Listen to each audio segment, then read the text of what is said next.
Today I'm going to talk about our country, our government, our politics, whatever it is you want to call it. And I know there's a lot of stuff that we disagree with. That's fine. You can disagree with whatever it is that you want. But you can never forget this fact. You never forget this fact. That God is in charge. That God is in charge. And what we want to see here today is how to have that kind of view. That God is in charge. No matter what I may see, that God is in charge. Especially when it comes to our country and the government of our country. You know, the Bible speaks a lot about government. You may not realize this, but the Bible speaks a lot about how our viewpoint towards our leadership should be, not just in the church, not just in the home, but also in our country. We'll look at a passage from Romans chapter 13. I'm going to read it quick so you get the broad view, then I'll go back and we'll try to learn something from it. Let every soul be subject to the governing authorities, for there is no authority except from God, and the authorities that exist are appointed by God. Therefore, whoever resists the authority resists the ordinance of God, and those who resist will bring judgment on themselves. For rulers are not a terror to good works, but to evil. Do you want to be unafraid of the authority? Do what is good, and you will have praise from the same. For he is God's minister to you for good. But if you do evil, be afraid, for he does not bear the sword in vain, for he is God's minister, an avenger to execute wrath on him who practices evil. Therefore, you must be subject, not only because of wrath, but also for conscience sake. For because of this you also pay taxes, for they are God's ministers attending continually to this very thing. Render therefore to all their due. Taxes to whom taxes are due, customs to whom customs, fear to whom fear, honor to whom honor. We're going to learn a couple things about our role in this country from this passage. This applies to every single one. Like I said in the beginning, for those who walked in late, I ain't talking Democrat or Republican. I'm of the ignorant party, and I'm proud to say it. I'm the person who knows very, very, very little, so I don't even know what you believe or what. It doesn't matter. All that matters is what the Bible teaches us. And the Bible teaches us, we go with that, and then all the opinion stuff you want to add on it, add your opinion, that's fine. But what the Bible teaches is not opinion. 2 facts about government that we learn right here. First fact. Number 1, human government is not ordained by man, but by God. Human government is not ordained by man, but by God. That's what that verse 1 said. There is no authority except from God, and the authorities that exist are appointed by God. Therefore, whoever resists the authority resists the ordinance of God. Now, I know that's a tough concept to understand, but just follow me. Humor me here for a few minutes. Let me get to the end, and then say what you want to say. Just humor me. God instituted 3 main institutions. 3 main institutions. He instituted the family, and in the family, he created with an authority structure. He created the church, again, with an authority structure. And he created the government. He created people to be governed by an authority structure. Now, a lot of you are sitting there and saying, yes, God ordained government, but people messed it up. And I don't disagree with you. And people are bad. So God's government may be very good, but people's government is very bad. Therefore, this verse shouldn't apply. A lot of us would say that. Let me ask you a question. When the Bible was written, what did the government look like?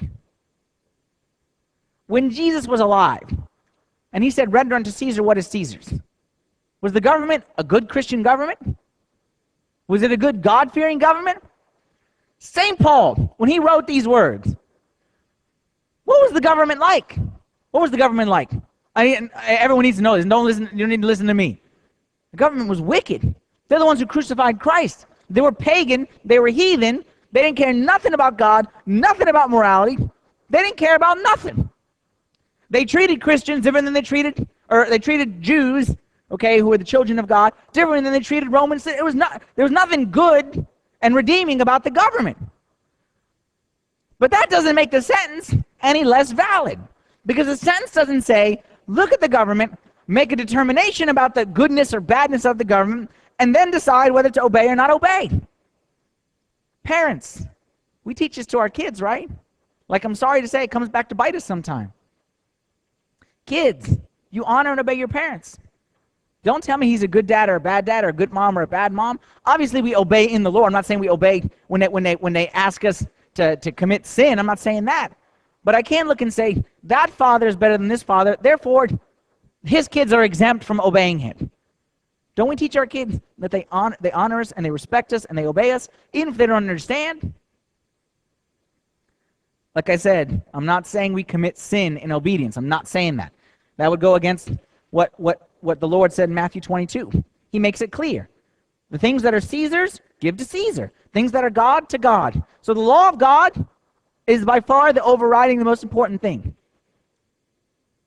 But then we render unto Caesar what's Caesar's, as long as it's not conflicting with the rule of God. Let's get specific. Our government, what God has given us in this country, was ordained by God. You got to believe that. You got to believe it. Again, I'm not saying man doesn't mess it up, but what I'm saying is, and I'll get to this in a little bit, God is above. Since you didn't like my trivia questions earlier, I'll give you another trivia question. This is one I just learned, okay, and I was shocked to know, but I found out more people know the answer to this than I thought. What kind of government do we have in the United States of America? What kind of government? Democracy, right? Democracy. Come on, say democracy. It'll make me much happier if you say democracy. But did you know that we do not have a democracy? I know, that's a shocker to all of you. Yes, that's a shocker. We don't have a democracy. What do we have? A republic. Very good. What's a republic? Difference between a republic and democracy? I don't care if you know this. I just learned it, so just sit there and pretend like I'm teaching you information. Just listen. A democracy is when the majority rules. Okay? So 51%, whatever 51% is, that's what it is. A republic is not when the majority rules, but the majority chooses who represents them. See? That's where we're a republic. So we do not say, okay, who wants to vote on taxes? Okay, and we vote on this, and we vote, and whatever we vote is the end. What we vote on is who are the people who make the decisions about those things. That's why republic sounds like representative kind of a person. We have a democracy to choose who makes our decisions, but then who makes the decisions makes the decisions. Did y'all know this? Raise your hand if this is new information to you. I hate all of you so much right now. That's fine. Fine. I told you, I'm the I party. I'm the party of I, okay? So I know nothing about nothing, okay? Human government is ordained by God. Number 2. And again, I know some of you hate my guts right now and you disagree with me, but you're following me. You're giving me the benefit of the doubt till I get to the end, and then you hate my guts all you want. God has the ability to accomplish his will in spite of and even through ungodly rulers. God has the ability to accomplish his will in spite of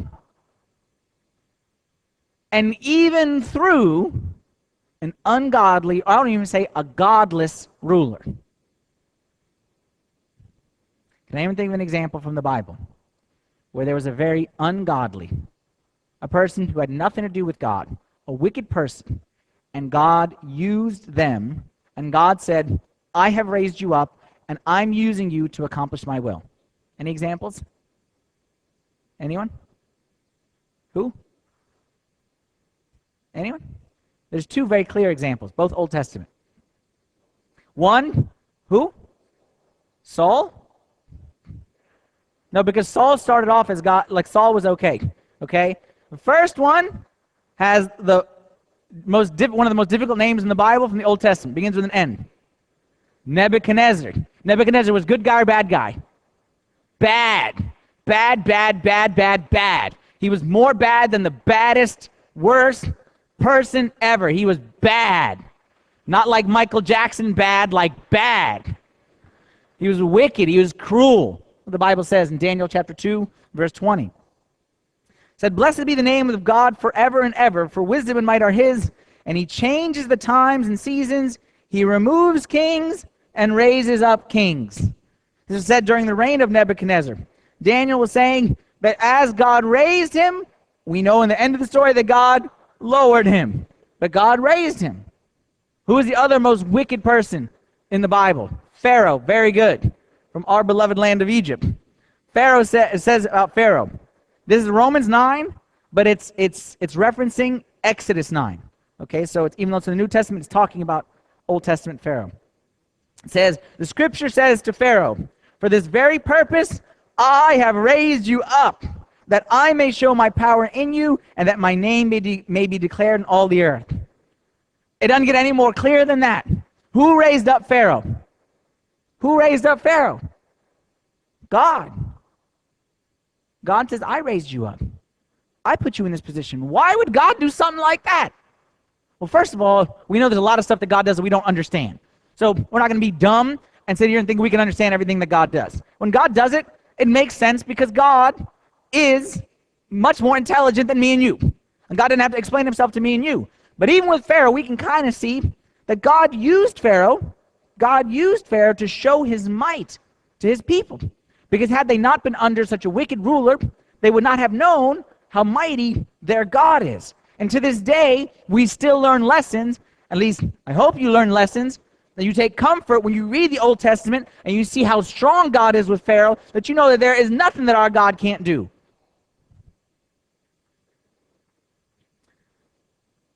Whatever your political party, or whatever your opinions, if God can use Pharaoh, God can use the Democrats, and he can use the Republicans, and he can use the independents. If God can work here, if God was still alive and working in a mighty way back then don't ever say that God is not alive and working just right now.